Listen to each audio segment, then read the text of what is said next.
summer, fall, seasons change, we still keep it together. Hey, Beverly Hills 90210 fans! Are you ready to dive deep, episode by episode, storyline by storyline, character by character, as we break down the making of your favorite zip code? With your hosts, Charles Rosen. Did I say that? Harry This Mullen. heinous thing about the real person, and we're going, what? We're getting rid of this guy. Pete Ferrero. I'm feeling wonderful. Kathleen looks TV crush-worthy. Like so many special guests. And all your questions. Live on the Beverly Hills 90210 show. Oh, yeah. Everybody dance now. Hey, so here we are on the Beverly Hills 90210 show. People are already commenting. Simon Moon, our friend, said this episode means a lot to me. So right off the bat, people are kind of talking about how important of a episode this is. And of course, we have Caroline here with us. Caroline, thanks for joining us. How are you? You're in Atlanta, I think, right? Yeah, I just arrived in Atlanta. We're doing the second season of Sweet Magnolias, and the heat hasn't really hit us yet. The humidity isn't too bad. We've still got our cooling tents when it does get very humid, but it's lovely being here. It's a beautiful city. And Larry, East Coast, all good? Very good here. You know, weather's wonderful. My younger son came in here. His golf clubs arrived before he did. You know, I don't get it, but whatever. We're happy. And Charles, how's everything going on in Venice Beach? Good. You know, got some, just did a little gardening yesterday, and it's getting hotter, so you got to water the plants every other day now. You can't. Yeah, I know. A couple times a week. You know, Atlanta, of course, you have to do them every 15 minutes. But, Well, and as we get started here, Caroline, we always love reunions here on this show. So we thought we'd bring our friend on here to say hello to you, Mr. Matthew Lawrence. Oh, my Lord. Hi. How are you? Melon Sheila Silver. there he is. There he Here in his eye. Guys, it's been like, I don't know, 3 weeks since I'm kind of going through withdrawal here. Carol, it's so great to see you. It's lovely to see you, too. Gosh, what a beautiful surprise. So nice. It's I love This episode, out of all, I was blessed to do many. This episode is my favorite one of any that I did. Obviously, it meant the most in terms of Brian and myself, and the whole thing was just a remarkable experience. And I would say you had a lot to do with that. That's what I would say. Thank you. Yeah, Chuck, I wanted to start with you, looking back on this. Well, first off, Matthew, how are you? How's all going in your world? It's going. It's okay. It's better than it's been for the last 14 or 15 months. You know, we've talked about this before in terms of the pandemic. We're very lucky now. July 11th, June 11th, I don't even know what month it is. We opened fully, 100% opened, unless you haven't been vaccinated, but a great number of people here have been fully vaccinated. So things are starting to get back to kind of what we remember, and we're all healthy, and that's my family is healthy, and my friends are healthy, and that's really all. And you guys are all healthy, so That's it. Absolutely. Well, you know, there was an interesting thing today, and I swear to God that this actually had to be a conclusion of a news story today. Because they turned to over now 600,000 people passed away from this. That's right. Directly that they acknowledged the COVID, and they were saying that the uptick they're having in people who are still passing away from COVID are people. What they have in common is they haven't been vaccinated. That's the lottery. That's even better than the lottery. I mean, you're correct. Even months ago, when the guys would come over, we'd ask the guys who did some floors for us and different people, and I'd say, "Hey, you guys," and we all still wearing our masks. have you guys been vaccinated? Oh, are there everyone, nice Hispanic man? Oh, I'm thinking about it. You're out and about. You're going to get sick. Help yourself. But, oh, well. Oh, well. By the way, Matthew brought up the conversation. Yeah, we don't need to go there. Okay, I just wanted to say things were good here and they're opening. I apologize. And I want you to say, I told Mikey here that Caroline was going to be doing this show, and he's a ham. He said, "Can I get in there?" Gotta be in there. Hey, the episode is The Song from My Mother, directed by Chip Chalmers, who really wanted to be here. We had a scheduling conflict. We thought he was going to be here. Yeah. He's going to be on next week, but I know he sends his best to you guys. Yeah. Back at him. Yeah. So awesome. Well, Chuck, and for you guys, Charles and Larry, there's before we came on, Caroline mentioned this. There's a lot of heavy stuff that you guys talked about in this episode, from homelessness to mental health, to all of this stuff. Talk to me about how we kind of got into some of these topics. Let's start with Charles. Well, in terms of the episode, I'm just thinking about the power of the episode.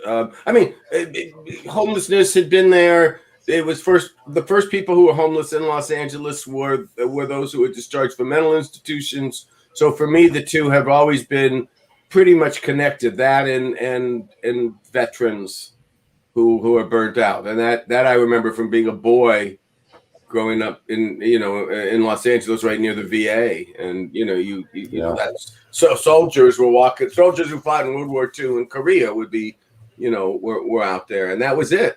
But certainly, things are different. But what I thought was a real interesting part of the episode, and really built, maybe it's the writer's point of view, but how it was built in there with the idea that there you are, David, I'm finding my mother. Oh, she doesn't work here. She doesn't live here. She's not here. This whole, how it built, how it just, well, I'm giving up this and I'm giving up that, how you deplug, as it were, you deconnect, you turn inward, whatever imagery you want to set up to describe that process of being of separating yourself from everything that is. Yeah, what did you get arrested for? I remember there was kind of like a shade of like prostitution in there. I think it was prostitution. Yeah, I kind of thought that was kind of cool. Yeah, look, we exploited it. Let's just face it. We were desperate, Chuck, as you know, for storylines, and we had a free shot there, and we thought it would have some legs, and it did. But within that, we really believed in it. And I think Jessica had some insight into this too, for some reason. Yeah, I sort of remember that. Yes. For Caroline, do you remember getting the script, and what did you think of this? Oh, I thought it was an absolutely extraordinary storyline. I had a cousin who was manic depressive, and what I thought was, the man who played the husband. I think maybe to some viewers seemed a little unsympathetic how he could let go of his wife, my ex-husband, how he could let go of me, and not worry about the alimony checks and all of that. Yeah. Mental illness. Poor Matthew. Okay. Worse than champagne. It's your fault, Matthew. It's always Mel Silver's fault. The whole show is my fault. Blame Dr. Silver. You're terrible. I'm sorry. Go ahead. Illness. I thought one of the things that was so interesting, having grown up with my cousin who's severely mentally ill, spent most of his life in and out of institutions, was how trying it is on the rest of the family, and how aggressive they can be. When he said she broke every china, I remember one time calling him to see how I was, and he called me for 10 minutes. He just called me every vile name you can think of. And it really wasn't him, but it was this hypermanic state he was in. I don't know who he thought I was. And we were very, very close friends. And you just sort of have to take a deep breath and think, okay, that's not them. But it's very stressful for family. And I thought that was brought out beautifully in the writing, with the husband, and why he didn't tell his son, which I think nowadays might be less believable, because I think parents are more open with their children, even about very difficult subjects. So I think probably if that story was, it would be weirder that the father hadn't told him. How about you? Oh, absolutely, absolutely. If you think of this as the mid '90s, Right. the mental illness would factor in. You know, it would have been there in the '70s and '80s. Yes, you would. This is not not polite conversation. This is not happy times. You know, it's just it's Not something Beverly that's in the Hills. family, and you move. You know, it's not draw attention to it. Kind of thing. But I thought it was an extraordinarily advanced piece of television encapsulated in 90210. I mean, I thought that it was an incredibly brave and insightful show, and I was just thrilled to be, a little part of it. I thought it was amazing. Well, we were focused, we just the idea of going to Portland and the mother being in Portland and Portland being kind of it always rains and Right. And you wanted to have a kind of a conflict and it just seemed that it was an interesting. My favorite part from the writing is Matthew, when you talk about the idea that when David was getting on drugs. Yeah. And what that meant, what did it mean? Did that mean that this was the bipolar or whatever the mental disorders? Right. And I thought that was really, that's something I didn't even remember that we had. Yeah, no, that's a cool moment. And something that I noticed in that too was when his father tells David, you can't be doing drugs. We all know now that schizophrenia can get triggered in the 30s in young people who do drugs. It's a triggering mechanism if you have it latent, And again, did we know that back then? I don't even know if we knew that back then. There was a question that came up for both of you, Charles and Larry, about how much research did you go into to find out about some of this mental illness stuff? Did you guys do a bunch of research on this? You mean about what it was like to work on with the mentally ill? I was writing a television show. Yeah, we did. Research was different then. You couldn't just all of a sudden Google something. You had to actually, order it up from a library or know somebody. So we talked to people. We did.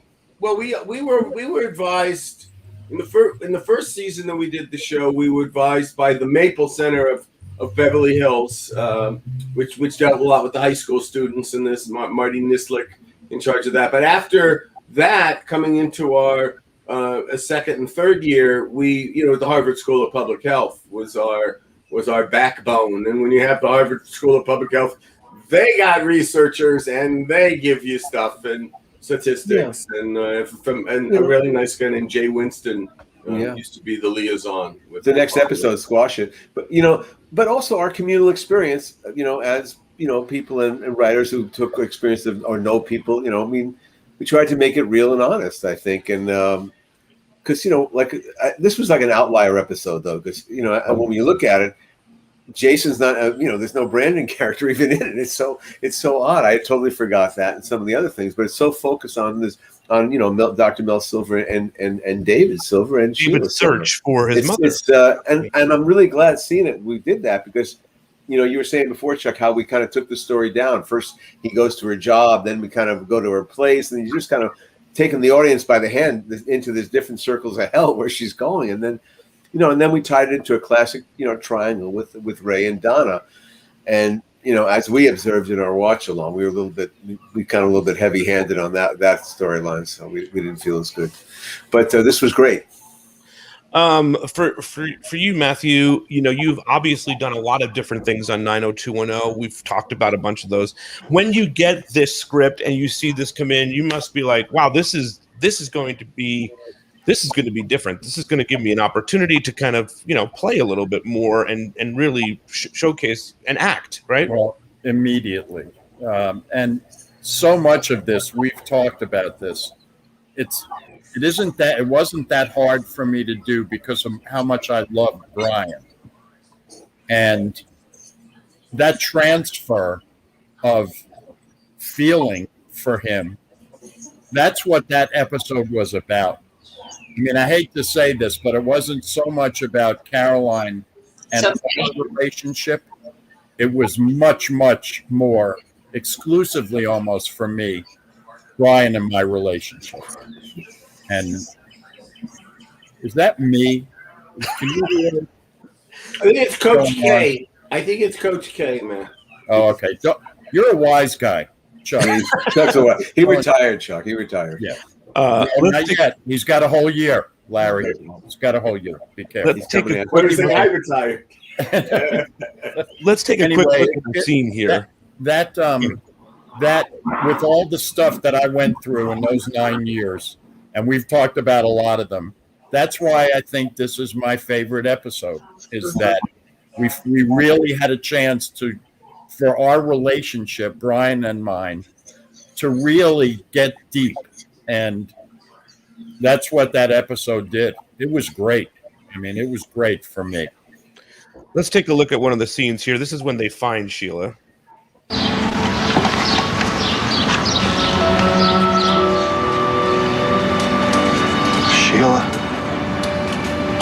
Sheila, it's me, Mel.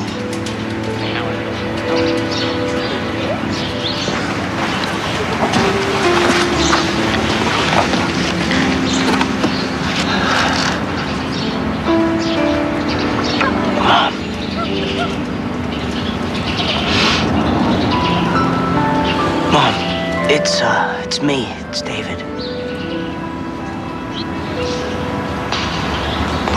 Look at me, please.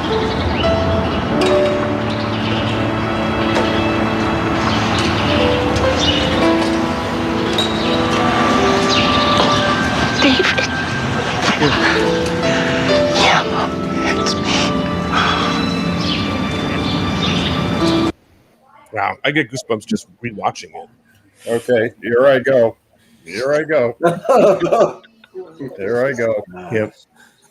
Touching. God bless him. Yeah. Yeah. Good tech job there. I like the lip split. The split lip was kind of good.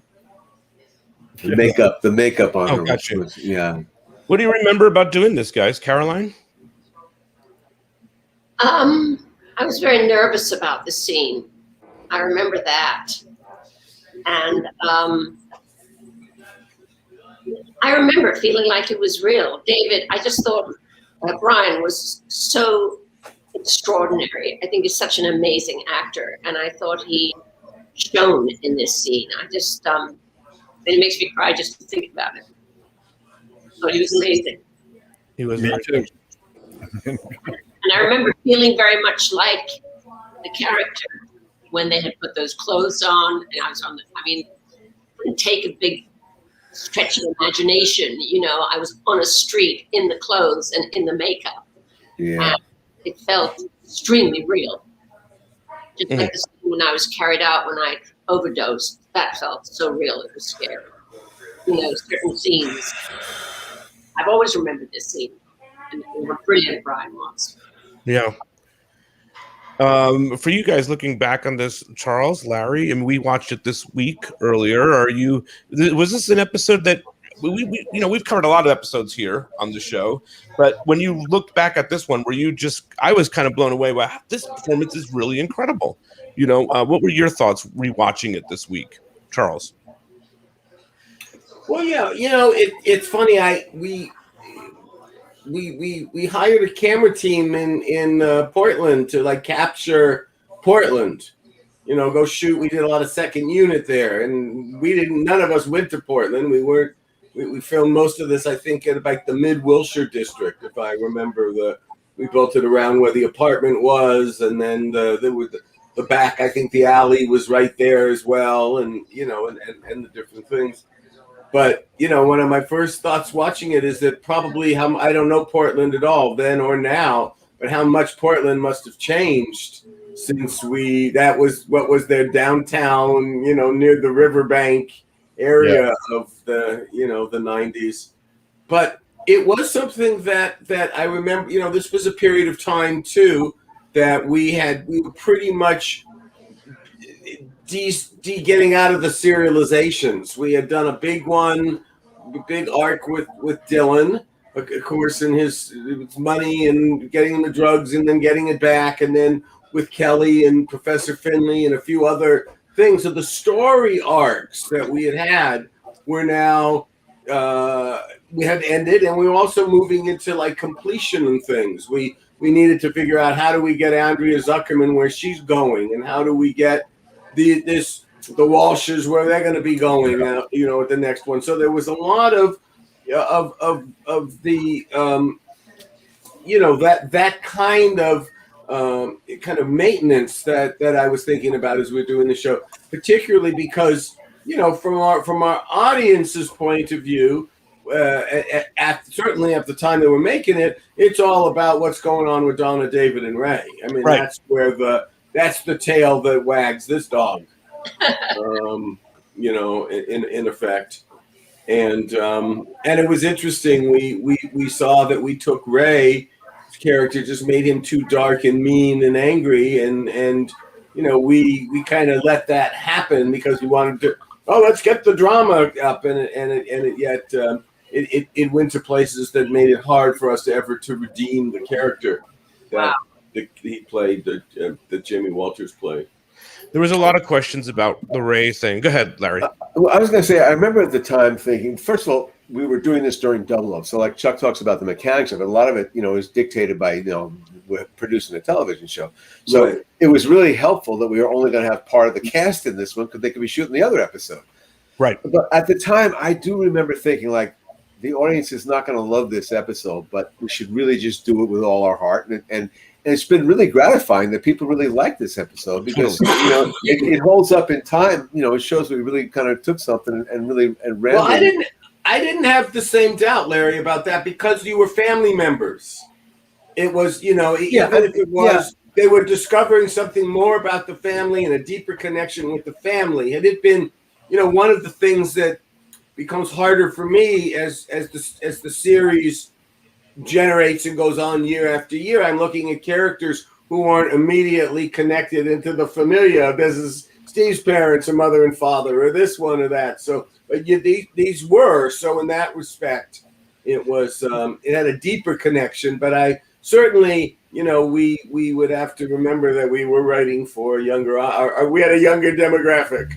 I used to always say when adults would stop me on the street, particularly, usually men whose kids went to the same school as mine, and telling me with pride that they never watched the series, and I just went, "That's okay. You're not in my demographic." That was my. What was your demographic? Oh, well, when we started on Fox early on, Right. we definitely were 12 to 24. 12 to 17, and then the next incantation, the 18. Right. In college. So we had, that was our 34, I think, because of 34. and then it went up to 34 for sure. And then we had, we made it for a lot of, and we've gone over this before, but really the early music choices.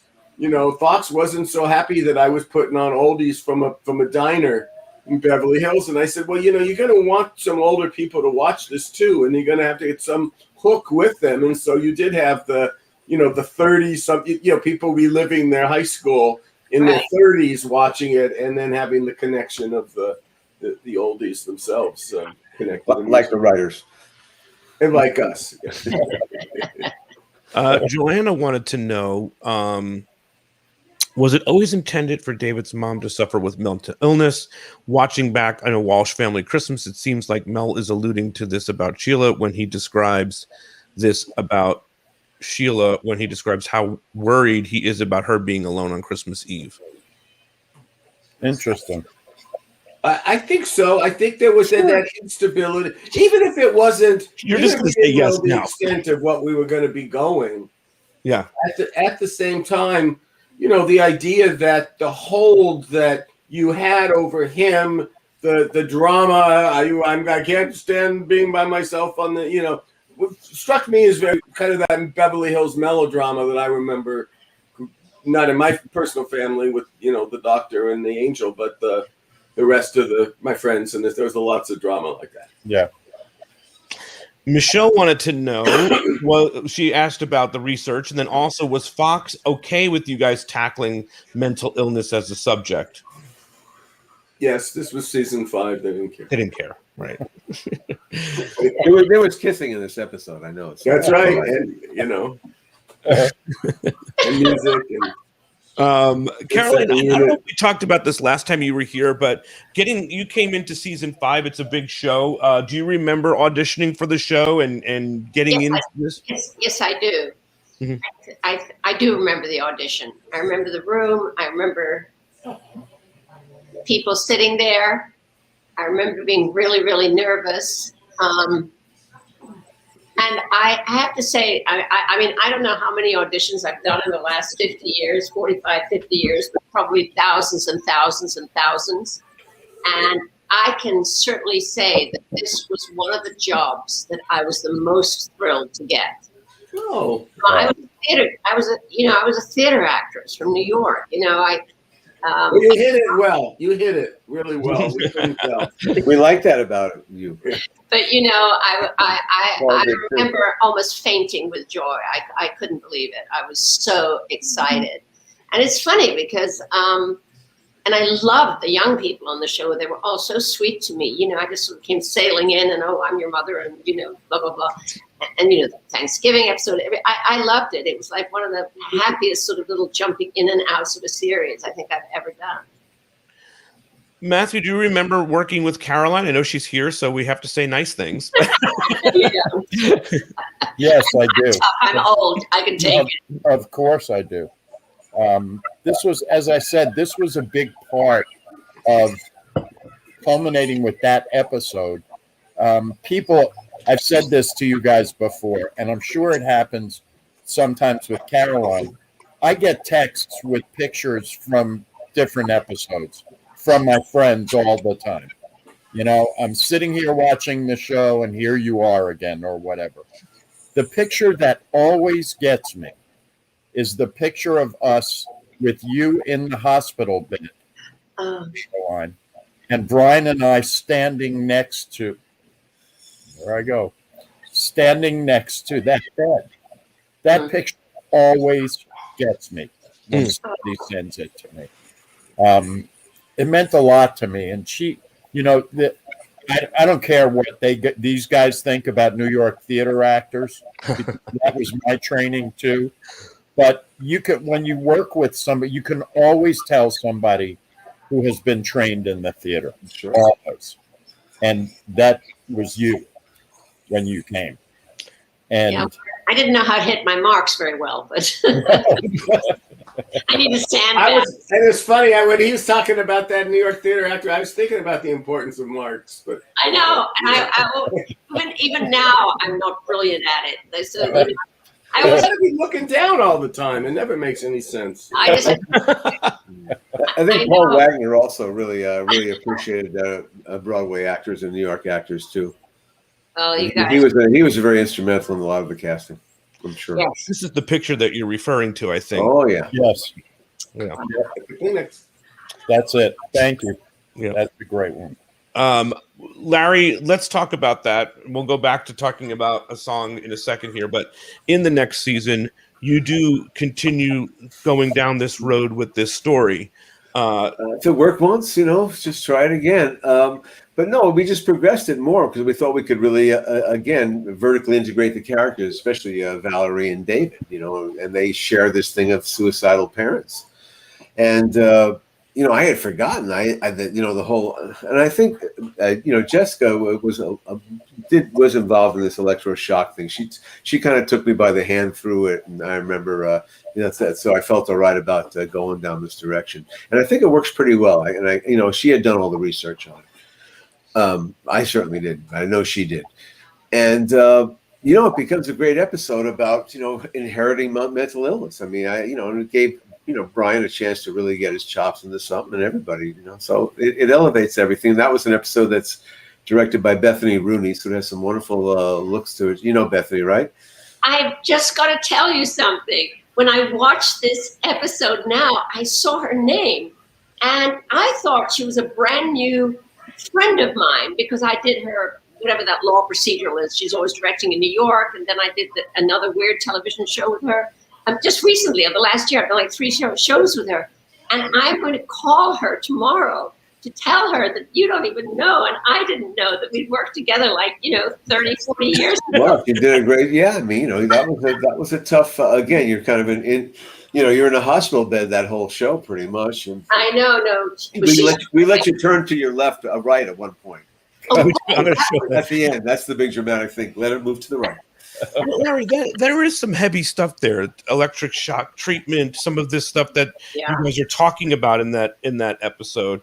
And then there is all the stuff with Valerie and David on the cliff. Yeah, I mean, and we take it because we know we're going to be doing more with Valerie and her backstory, which, again, in seeing these episodes now, we leave a lot of clues for ourselves. We left a clue of who David's mother was and who Mel's wife was. We never really filled that out. Same way we never filled out Kelly Taylor's father. And eventually you can harness these things and bring them in, and they, and it's you get some earned moments with it because they're real relationships.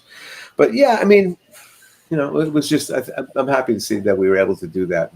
We just thought that there was a real good bond for Valerie. We could give her some dramatic stuff to do. Mm-hmm. A lot of people talk about that scene with them on looking down on the highway. Do you remember putting that? Yes, I do, and that's in Santa Monica. We shot it. I think we were all hanging out at the what was the Shangri-La Hotel then. But I think we also bring that scene back at the end of season 7. I think where Valerie's gonna basically she puts herself there. Everyone's graduating and she's bumming out. So we even harvested that one more time. But yeah, I mean. That was a great look, just being on the edge there, and people who really, are testing the limits of whether they want to live and die, what it means to live and what it means to die. What are you going to miss? I want to show you the scene from the season 6 episode where you and Brian have this conversation, Caroline, in the hospital. Give me your hand.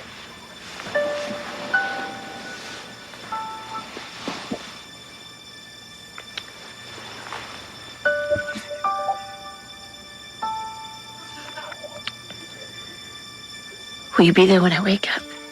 I want your face to be the first one that I see. Yeah, I'll be here. Good. Now you better go home and get some sleep. It looks as if you could use it. Good night, Mom. Good night, David.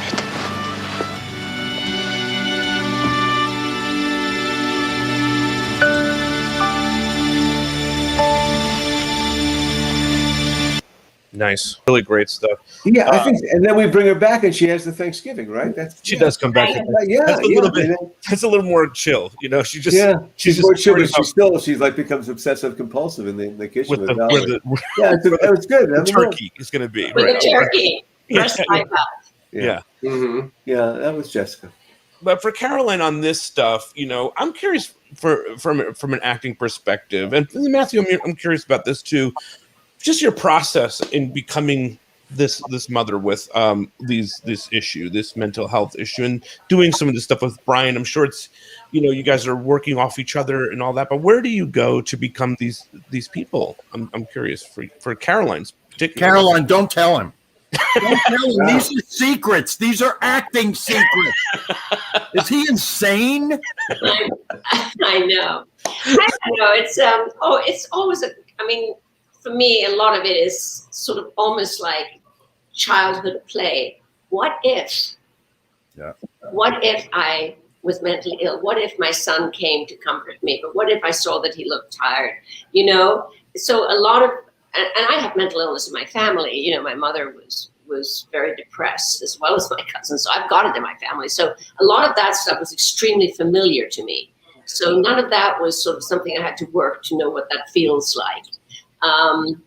It's interesting because I didn't have kids at that time. I had kids much older when I was like in my 30s, my late 30s. And but her protectiveness towards her son, I like that bit now that I've re-seen it, because that's very much the way I feel about my children, not putting my burdens on them. And then the only other thing I would say was that I am not a big fan of enormous boo-hooing from the actress all over the screen, Mm-hmm. I always feel pulled back a little bit. I mean, I wanted to cry there, but it was like, let the audience be moved. It's not about me being moved by my or David's Brian's performance. I don't know. So that was a very jumbled answer. I'm sorry. No, but I'll tell you something. It was perfect. That is so much more effective.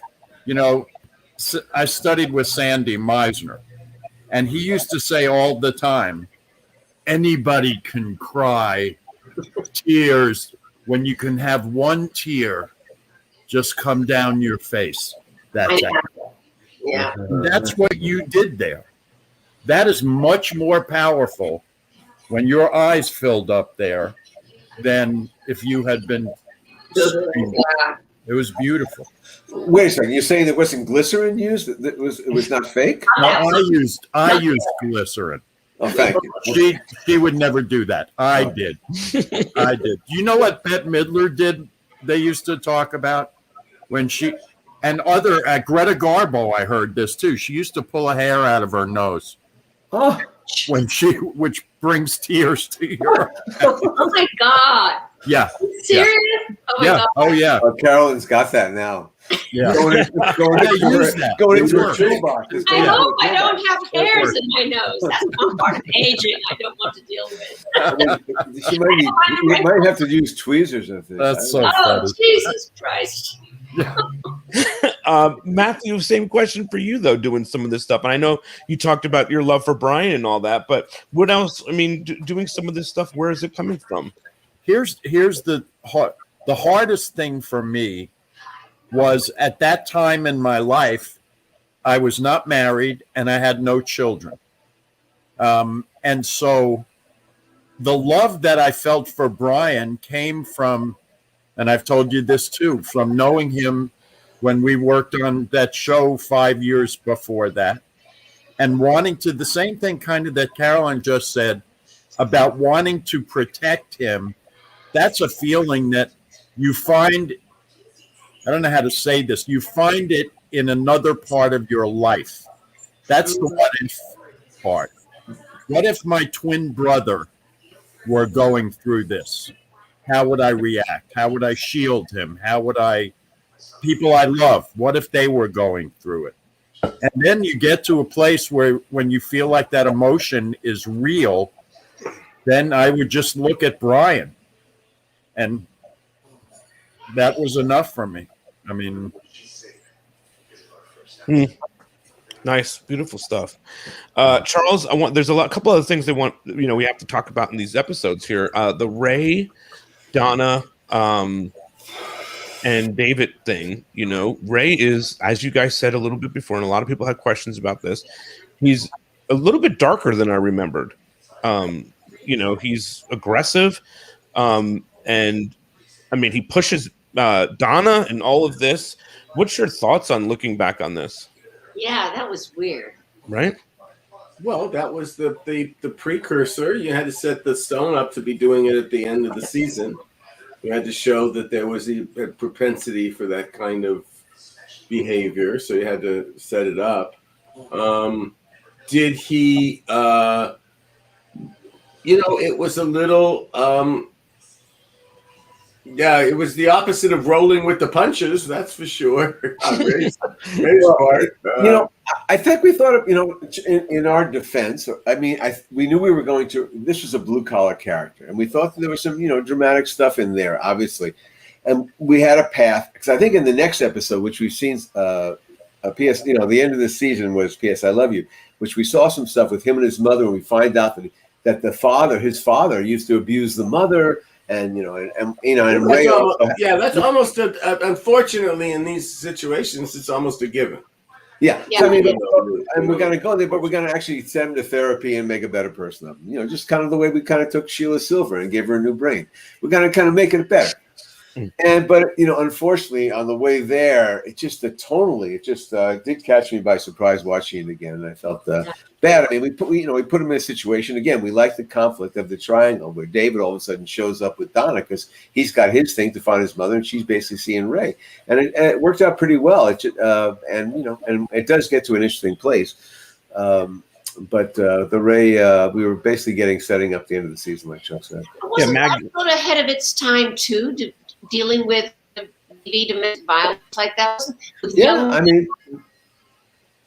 I think so. I mean, it seemed like a fresh territory. Absolutely, and I know you got to get out of here pretty soon, Matthew. But we thought we always had a great deal of confidence anytime we took on a social issue because we had done so many right from the start. And the fact of the matter is that this one, we didn't really get a chance to rectify and make things whole in the way that we were able to in so many of the other subplots. That's why it makes us feel kind of hinky, because we couldn't get that moment. And you have it here. Ray gives David the keys to the car. You know, the moments of turning around. I'm really going to be okay. There is wisdom and humanity there. We didn't have enough built in, or at least, you know, into 6 enough to make it that we could do something else with the character. We were too far down a road and look, you can, you know, you see, you know, how it been in the 90s. These stories were buried deep. You know, now there are primetime fodder, and I don't mean just on shows, but in life, and people talk about them and commissions and this, and not back when we were doing it. So we were up against a more of an obstacle that I think we. I think you're amazing that you brought up these kinds of stories. Our intentions were good. We could have really maybe helped someone in that kind of relationship that they see Donna goes through it. That was the whole idea. What was, you know, fueling us. We, you know, like Chuck said, we had confidence that we could kind of do some good with it, but we just unfortunately we couldn't get to it quick enough. Of course, the other thing happening in this episode is Dylan. And well, there's a lot of Dylan and Valerie, which is really cute stuff, and she's going to get a tattoo. And then he's going to be doing all of this sort of past lives, hypnotizing and all this stuff. Chuck, there's a lot to unpack there, but why don't you tell me about the Dylan storyline? Well, the coolest part, we all reacted to it. If you see this episode, I don't know if last time you saw it, Matthew, and he drives to Dylan to go to meet this hypnotist. He drives through the fire zone of Malibu, and there's only like 2 houses standing, and everything else is just a chimney.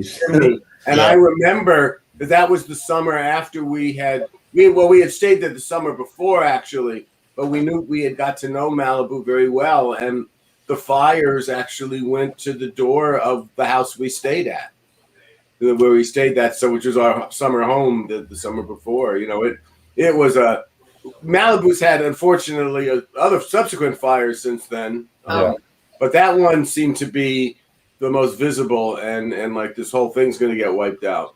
So I like that part of it. And in terms of the regression therapy, you know, it was good to have the script. The irony, of course, is that I wrote this in 95, and in 97, but my best pilot didn't get on the air, but it should have, with Fox, with my partner Roland Jaffe, and it was all about regression therapy over time. So we used this, and you know, with Kim Raver was the young lead that no one knew yet, because she was going to be the lead.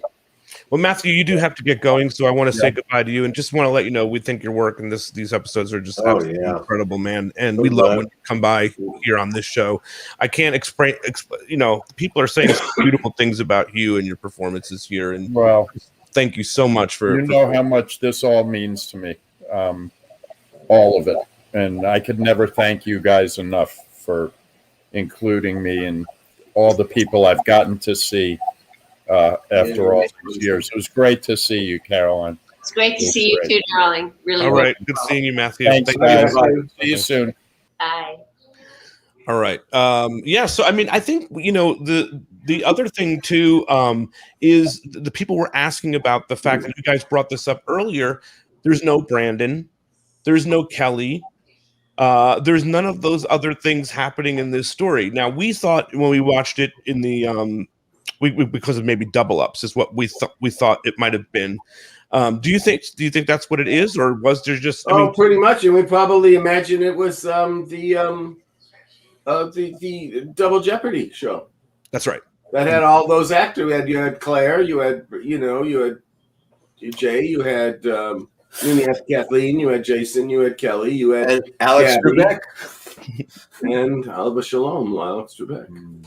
Yeah, which is a lot of fun to be there. I made a point of, and you know, I have some of the stuff I wrote, some of the letters, and that one was, you know, a love letter from me to the show, saying how much I'd love to do an episode, you know, on it, and thinking, spinning how it could be, because knowing, but it would really be an easy way to have my character have enough money to pay for college if I could get on this show. That's funny. But you know. Larry, what about in the one from season 6 that we were talking about earlier? I mean, you did kept bringing Caroline back. Was there something that you just loved about her performances? I mean, or I put him on the spot. Oh yeah, I mean, also for Brian. I mean, you know, it was for the David Silver character who probably had touches of mental illness, and I think we had mental illness around us, that kind of bipolar quality, which we kind of gave to David, and we gave it from his mother. It all made sense, and I have to see some of the season 7 stuff to see where it went with David. I can't remember anymore, so Yeah, I am making that up. But did we bring you back again, Caroline? Did you come back on the show ever after the electroshock? Yeah, well, the breast, the Thanksgiving show. I had the turkey one. Right. Was That's that the last one you did? I think that was the last one, wasn't it? Yeah, we probably should. Yeah, I mean, look, we played that out pretty well, and I think we do take David a chance to. He does get a little bit crazy. I think he has the Vegas thing when his grandfather dies. That's right. Some other stuff happens. I have to really kind of study it myself, but no, it was fantastic to have real acting going on, and to be able to give Brian and Matthew and Caroline something that that we thought was pretty good. Again, our show did not get a lot of respect. And so maybe now when people see it, they go, holy shit. You killed the grandfather? We killed the grandfather, Chuck. Why? But he gives the car he gives the car to David that he would never let Mel Silver drive, the Thunderbird. Yeah. It's a very touching story where between Matthew would go crazy on this one, where basically he was passed over by his own father because his grandfather liked his grandson better and left him the car. Well, so it's kind of a cool episode. No, and I think the car is a Thunderbird. It's like a classic Thunderbird.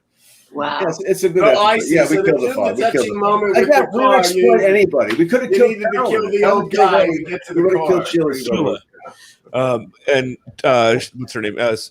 Sherry Weiss says that Caroline was in season 7. She was in If I Had a Hammer. Yeah. So right, of course I was. Yeah. Okay, so I haven't seen that one in a while. I have no idea. Season, I just remember. This was one we did, Chuck, in coordination with what's the one? Habitat for Humanity, the people who build the houses for you. Sure. Yeah, we did it with them. We built a house for Willie. That's great. It's great. It was great. It was a Thanksgiving show. Where are you in your brain when you hear about some of these things where you're like, oh, they built a house for Willie? That's so lovely. I love Willie. I like powerful stuff happening in this season. Wesley Gluck, his name was. Hey, I want to show people really love that scene, Larry, that you guys wrote with Valerie and David on the ledge. So I'm going to show that because people were asking to see that. What I come here for?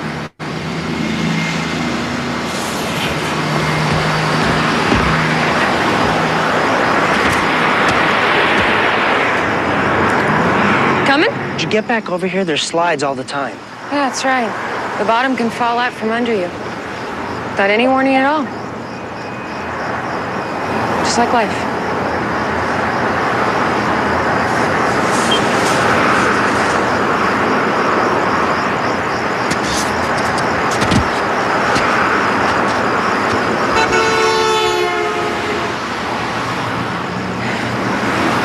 Scared? Yeah, I'm scared. If you want to end it, here's your chance. If you want to jump, go ahead. I won't stop you.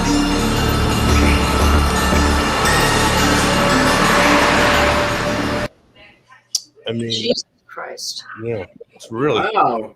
Oh my God. Well, I think it's all like he's looking at his mother, and that's his future. He's going to end up as an electroshock zombie, just like his mother, and only get to turn right once in the whole show. No, just kidding. But no, it's pretty cool. Like I said, I think we bring it back. I have to see the episode again at the end of season 7. Where Valerie goes to the same place. Yes, they do. That does. I sort of remember that. Yeah. Caroline, when you look back on your work on 90210, I know it's a very long time ago. You said mostly good. You said all good memories. Do you still get recognized for this work? And yes, it's so surprising the things that people sort of remember, because I mean, I don't look anything like that really anymore. I got all my little wrinkles and everything, but people do. They normally first recognize me from Gossip Girl, and then they'll be like, but when they're people a little bit older, but then they'll be like, well, wait a second, because everybody knows Brian. He's like a big star, and being a big star's mother is a place to be. And so, didn't you, Brian Austin? And I'll go, yes, I played his mother. And then they'll be, oh my gosh, that was like such an intense scene. They really, the people who do recognize me from that are incredibly, they remember those episodes, because I think it was like very unusual in a cast of young, beautiful people to suddenly have a show that delved into, mental illness and electroshock and all of this kind of stuff. And it was very truthful. And Brian's a very truthful actor, as is my, sweet ex-husband. So it really grabbed them, And they remember these. It's lovely. I love it when people remember stuff I've done years and years ago, Yeah. Further back, the better. You think, oh, doesn't matter. It was worth doing, and it's nice to be remembered. Larry, something that you said in the watch along too was, because Sheila, we always had heard about Sheila Silver. I don't know that we've ever called her by that name, but we heard about the ex-wife for, in the previous years. But you talked about in the watch along taking a shot on something that on a character that we had not really gone too far with. So was that a part of this writing Sheila into this too? Well, yeah. I mean, all of a sudden, you have a lot to get into, because it's a major relationship. I mean, it's just it was left there as a blank, blank canvas, and you got a chance to really, try to find the great storylines in which we were looking at, because we were doing 32 hours a season. That's wow. Because a lot of it was manufacturing. So it's the circumstances called. We need storylines for people, and you sit there and you kind of spill out like 15 Brian David Silver storylines, and that one's that one had some resonance to it. That one's got some gravitas. You can really do something with that, and it had legs too. I mean, that's the great thing. See how it grew, and you could just constantly, it was a gift to kind of keep on giving a little bit. You read some more story. Earlier, I saw Molly Campbell in the chat here, and she said hello to Molly. everybody. Hey, Molly. I wanted to reference the fact that you named the therapist Molly Campbell. Therapist is named Molly Campbell. It's a different Molly, not Molly Harris Campbell. Right. Same one. It's the same one. She just didn't know. She lived it in another lifetime. It was a term of endearment that she was a past life therapist. Had either of you had anyone tell you when you were about them living in a past life when you were, or after the show? Had anyone tell you that, oh, I lived in a past life as well? Did they comment on? When we do the Patreon, I'll just talk about where this came from. This was a very specific moment, and I could do a basis of it now, I guess, but yeah, it freaked me out. It like, why is this happening in this way? And it was when I was with Karen, and I used to say, oh, she would be my soul. She must have been my girlfriend in a previous life, or things like that.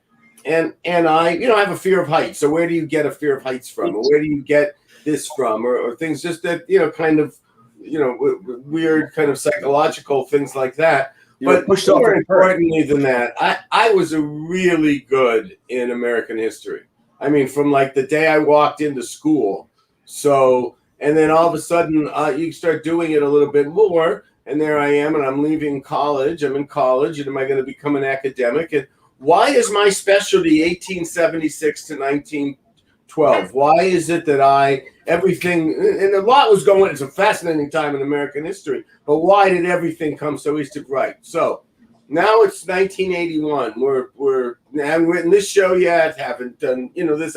I've been married to my wife for 4 years. She's just taken the bar exam. We're in England. We go to the V&A Museum. And if you know the Victoria and Albert Museum, what it is you walk into giant halls, and there are different things that's almost like put on, just on around the circumference there. And you look and you can say, oh, what is that? And well, what's that? I walked into 10 of them in a row. That were from, the 18th century to the 21st century. And I'd see something and I'd walk towards it. And every single one was from 1876. Every single one was so familiar to me. Now, 1876 in United States history is huge. It was the first time that the guy who got the popular vote did not become the president. Mm-hmm. The delegates voted in. It was the end of Reconstruction, guys. We've been paying the price ever since. But and it just happened to me again and again. And I said to Karen, finally, after like the 12th time, I must have been alive in 1876. Why is this happening this way? So consistently. So that's where it comes from. So blame the V&A. Blame, Victoria and Albert. Don't blame me. Yeah, I love it. I'm just the artistic vessel. Zara says Caroline's role made a huge impact on the show. Thank you. Oh, thank you so Hey, much. Zara. Hey, Zara. Really cool stuff, guys. I think we've covered this episode pretty good. What do you think, Chuck? Yeah. I'm really glad I got, I've said this before, that when you really are running a show, you're doing the thing that you don't really get, especially when the adult actors or the ones who did. I never got time to talk to you, spend any time with you. Yeah. It was very nice to do it all these years later. Well, you're only a few miles away from me. When I come back to Santa Monica, I'll invite you for a drink. That's right. I'll come on up. Larry too lives in Marina Del Rey, so we're all beach folk.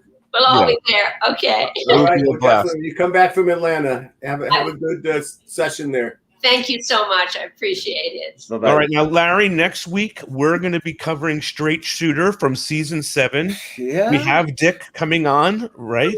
The guy who played Dick Gautier. And the director, Chip Chalmers, who was hoping to be here, but he also directed Straight Shooter, which apparently won a Prism Award. No one told me.